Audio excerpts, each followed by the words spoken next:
Comment l'ego peut te placer dans une prison? Dans cette vidéo, je t'explique le rôle de l'ego, pourquoi tu dois en faire un allié plutôt qu'un ennemi et comment te libérer de son contrôle. Reste jusqu'à la fin de la vidéo, car je te donne un exercice facile à faire en toutes circonstances. Je suis Christelle, psychopraticienne et coach professionnel. Je te donne des pistes pour vivre en sérénité avec ta bipolarité. Premièrement, c'est quoi l'ego? L'ego est l'idée que tu te fais de toi-même. Il est composé de ta part mentale, conditionnée par ton éducation familiale, sociétale, de tes expériences, et de ta part émotionnelle, consciente et inconsciente. L'ego vit en permanence avec la sensation de pas assez. L'ego vient d'un espace de manque. Il est une partie de nos pensées alimentées par la peur de la séparation et donc de la perte. Avec l'ego, les espaces de satisfaction sont brefs, voire inexistants, et il ne cesse de se nourrir de l'énergie des autres. Si tu ne vis que sur la base de l'ego, tu as l'illusion d'exister.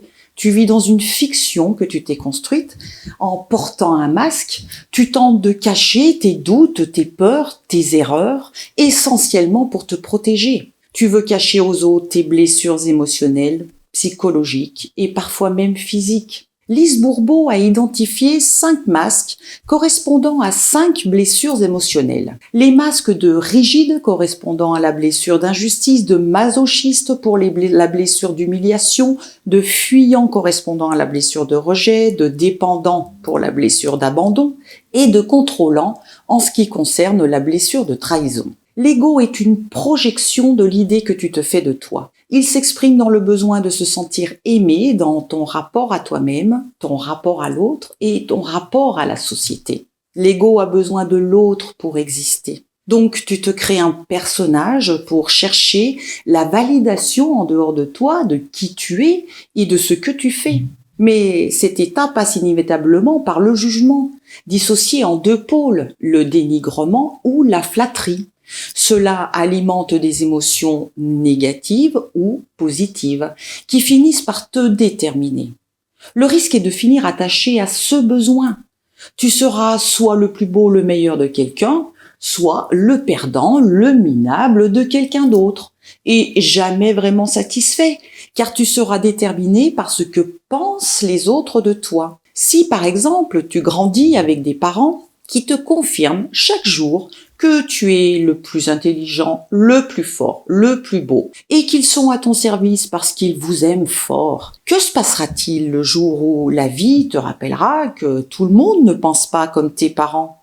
Tu vas te prendre une petite claque dans la figure et ton ego va être insatisfait et tu vivras une grande frustration. Il pourrait se passer que tu ne te relèves pas de cette expérience catastrophique, car tes parents n'auront pas pris la responsabilité de t'apprendre à te définir par toi-même en grandissant. Attention, je ne parle pas d'arrogance, mais de se définir dans le respect de soi-même et des autres. Le rôle de parent est très difficile. Chacun fait ce qu'il peut.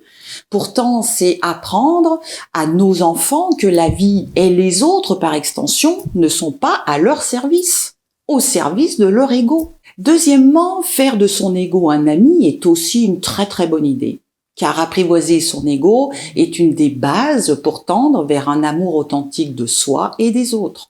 L'ego a mauvaise presse, et la croyance est de penser qu'il faut le tuer, parce que sous l'emprise de l'ego, c'est l'orgueil, l'égoïsme, la vanité, l'égocentrisme, le culte de soi, la domination de l'autre qui prévalent, et nous transforme en moi haïssable, comme l'exprimait Pascal dans ses pensées. Pourtant, le tuer, c'est tuer une partie de ce que nous sommes aussi, puisqu'il fait partie de notre construction. L'ego est présent pour veiller à respecter tes limites, à te protéger, mais en référence, effectivement, à tes expériences négatives. Il place des garde-fous pour te placer dans l'évitement de la souffrance. Il faut donc aller chercher au plus profond de son être, derrière la façade et le masque.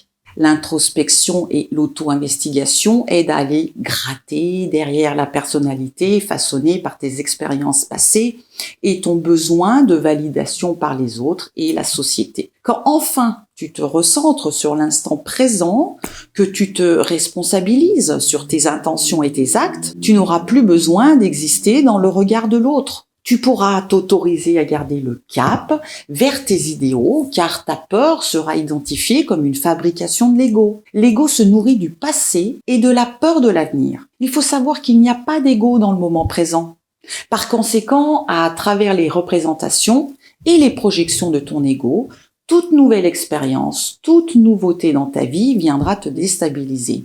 Et tu le vivras comme un obstacle. Tu vas alors devenir soit une victime, soit un sauveur, ou alors tu vas persécuter les autres. Tu vas te maintenir dans des relations interpersonnelles toxiques, car basées sur le manque et la peur. Tu vas te décourager face à ceux ou face aux situations qui ne répondront pas à tes attentes, et tu ne seras jamais heureux, même si ton intention première était très bonne. Par conséquent, questionner son ego, c'est identifier ce qui fait obstacle à ta réalisation personnelle. Pour sortir de la prison dans laquelle il peut te maintenir par l'inertie de ta structure mentale qui ne veut pas changer. Pour cela, c'est identifier les situations du passé qui restent encore émotionnellement pénibles, ainsi que les critiques encore douloureuses qui te sont adressées ou que tu t'adresses à toi-même. En fait, c'est trouver un équilibre entre la perception que les autres ont de toi, que toi tu as de toi-même, et la vision de la personne que tu voudrais être. Troisièmement, sortir de l'emprise de l'ego, c'est s'ouvrir aux autres et aux événements de manière authentique, c'est-à-dire en déposant ton masque et surtout sans condition. Tu as bien compris que l'idée n'est pas de supprimer l'ego, il n'est pas ton ennemi.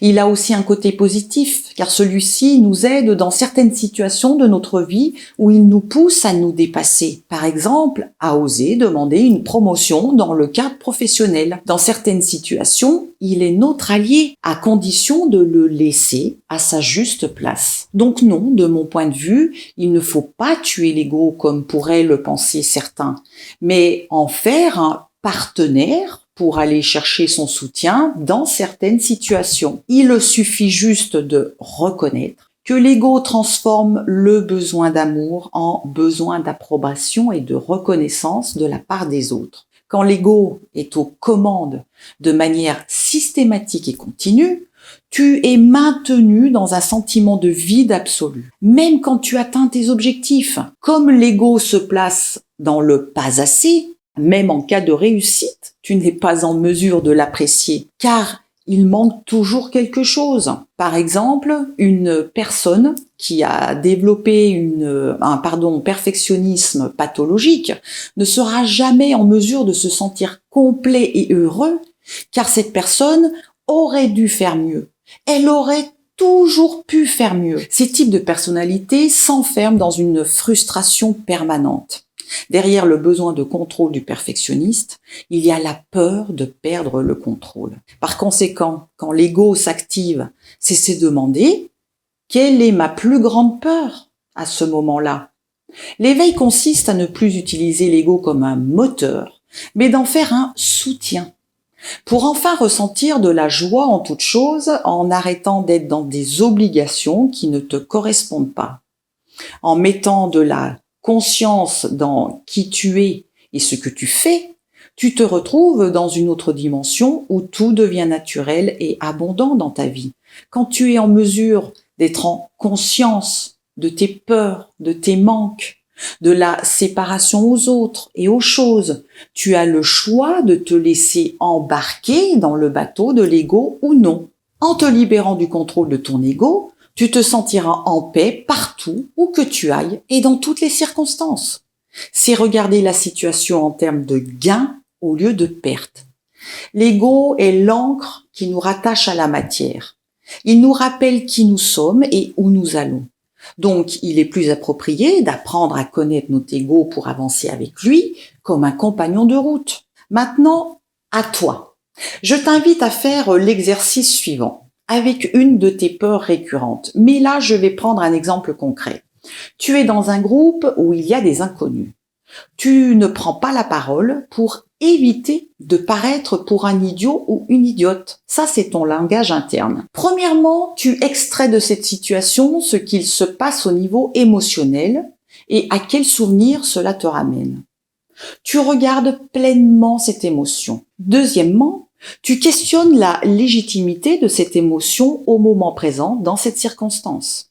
Troisièmement, tu la regardes différemment, avec les yeux d'un ami par exemple. Que te dirait ton ami qui te connaît très bien et qui t'a déjà vu parler dans un groupe? Et enfin, quatrièmement, tu poses des intentions et des actions. Dans cet exemple précis, c'est « je sais dire des choses pertinentes et intéressantes et je veux apprendre à connaître ces nouvelles personnes. Je prends la parole ». D'ailleurs, dans la prochaine vidéo, je t'explique pourquoi poser des intentions invite à l'action. Voilà, j'en ai fini pour cette vidéo qui, j'espère, t'a parlé. Montre-moi ta contribution avec un clic sur le pouce. N'hésite pas à t'abonner si tu découvres cette chaîne pour la première fois et à commenter pour la faire vivre. Je te remercie. Je te souhaite de te trouver ou de te retrouver. Je te dis à très vite. Salut, salut!